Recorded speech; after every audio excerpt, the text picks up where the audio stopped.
I'd like to introduce Dr. Bronwyn Orr, who's also going to be talking about pre-pubertal desexing. It's a bit of a theme this afternoon, so it's all about goodbye to the gonads. Bronwyn is the Scientific Officer for Companion Animals at RSPCA Australia. She's a registered veterinarian who's worked in shelters, private practice and government, and is currently finishing a Masters of Science majoring in International Animal Welfare, Ethics and Law. Thank you, Bronwyn.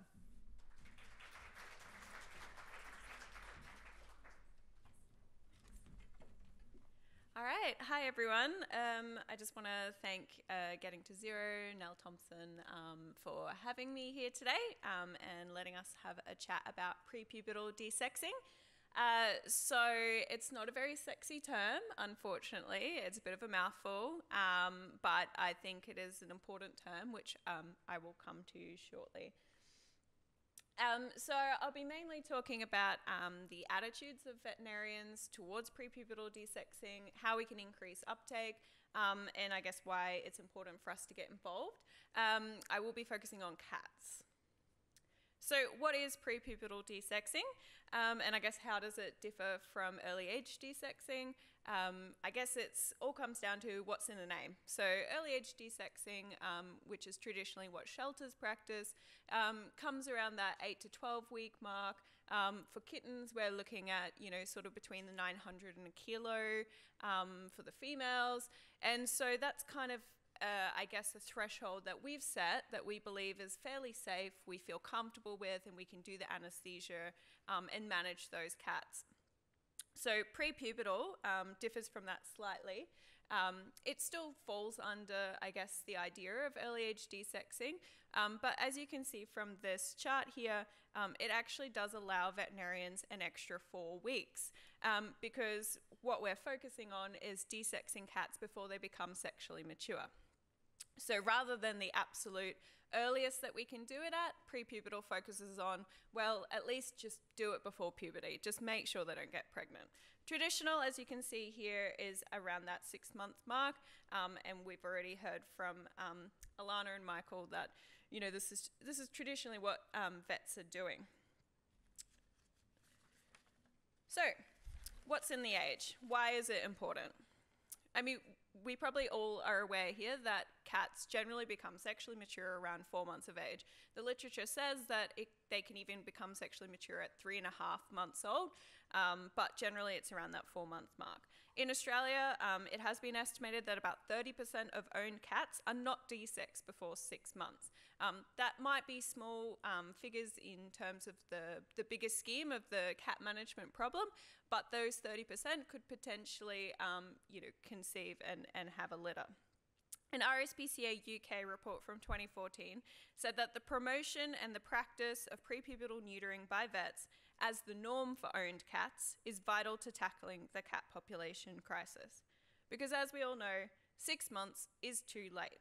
The traditional age of desexing at 6 months means that cats can become pregnant before the procedure. And if we want to tackle accidental litters by owned cats, we have to desex before then. So what do vets think? Well, fortunately, we've had 2 very good speakers tell us what vets think, which is really handy.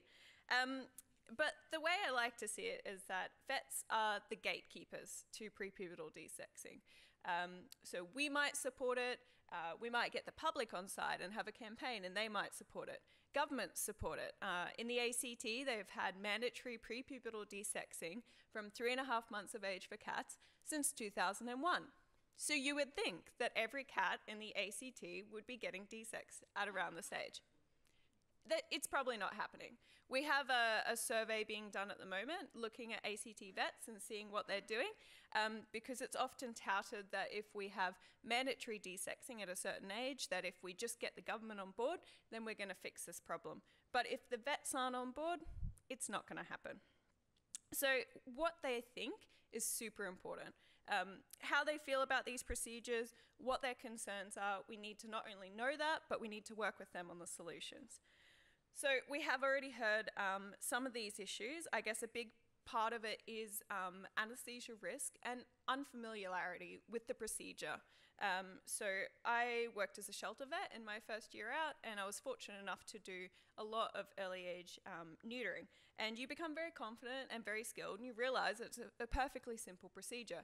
However, if you're a private practice vet, you've come straight from vet school, you've gone into GP world, and you've never done that, you're going to take the risk reduction approach. You're going to desex a larger cat that is more stable under anesthesia. So you can't blame vets for kind of wanting to take that approach. So how do we get vets on board? Well, obviously, we have to know what they think, we have to know where the problems are, and that's why the research that's been done and the research that we're doing is super important to helping tackle this problem. So once we know what they think, we need to understand their concerns, and we need to develop solutions in tandem with them.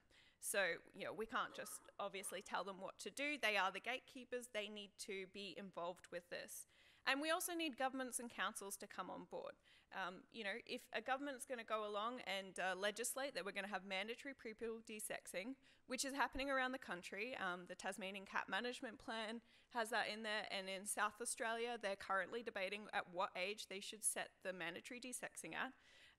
We need them to realise that you can't just put forward a number if the vets aren't on board, because it's not going to happen. So there are some strategies out there that have been sort of tried and tested. The first one is the vaccinate, vaccinate, vaccinate, and desex. So we already do, vaccine schedules for kittens. It's very routine for vets. They get them in, and so just getting them into the mindset that on that final vaccine, we desex them as well. We book it all in at the same time. I guess the other thing is the exposure to neonatal surgery and anesthesia in shelters, and making it really the norm. If vets feel confident that they have the skills to do these procedures, that they can manage these cats, it's going to become less scary for them, and there's going to be less of these roadblocks. And the other thing is research. We totally need more research into this area.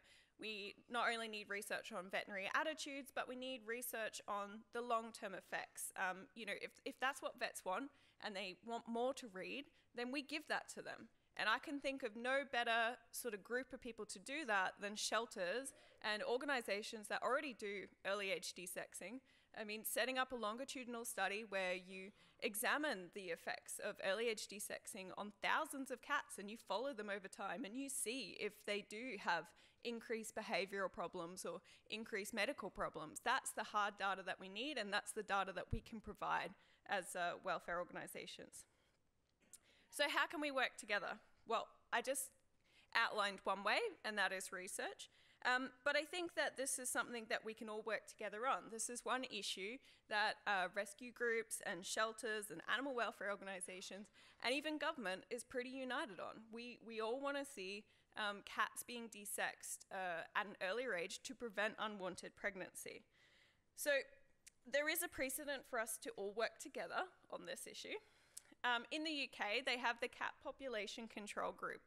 So you can see from the logos on the screen here, these are all organizations that all have sort of slightly different manifestos and goals. They might do things differently in other aspects of their core business, but the one thing they're all united on is the KIND network, which is the Kitten Neutering Database. It's an online resource. They also have United Campaigns, and it's all focused on getting that pre-pubertal desexing as the norm. They have had really good success with this. They've had increased rates of pre-pubertal desexing in the UK. They've also won some third sector awards for this. But I can see no reason why in Australia we can't have something similar, where we can unite on this one issue, where we can concentrate sort of resources and campaigning to make this a reality, that we avoid accidental litters in cats. So I'm going to leave you with that thought. It's a very short and sweet presentation. Hopefully it's sweet. And this is just a picture of my cat, Rocket, surveying our household. Thank you.